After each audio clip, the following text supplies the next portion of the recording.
بسم اللہ الرحمن الرحیم۔ بھلا تم نے اس شخص کو نہیں دیکھا جو اس غرور کے سبب سے کہ اللہ نے اس کو سلطنت بخشی تھی ابراہیم سے اپنے پروردگار کے بارے میں جھگڑنے لگا؟ جب ابراہیم نے کہا میرا پروردگار تو وہ ہے جو زندگی دیتا ہے اور موت دیتا ہے، وہ بولا کہ زندگی اور موت تو میں بھی دے سکتا ہوں۔ ابراہیم نے کہا کہ اللہ تو سورج کو مشرق سے نکالتا ہے، آپ اسے مغرب سے نکال دیجیے۔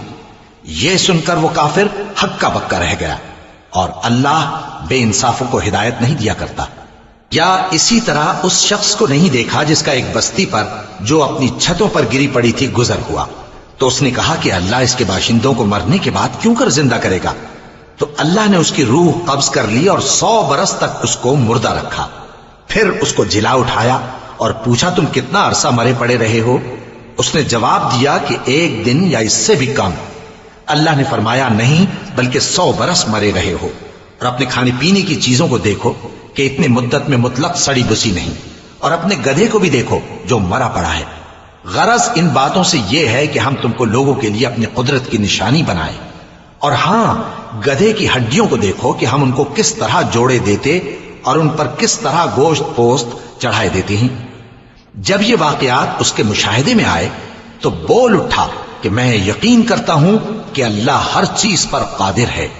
اور جب ابراہیم نے اللہ سے عرض کیا کہ اے پروردگار مجھے دکھا کہ تو مردوں کو کیوں کر زندہ کرے گا، اللہ نے فرمایا کیا تم نے اس بات کا یقین نہیں کیا؟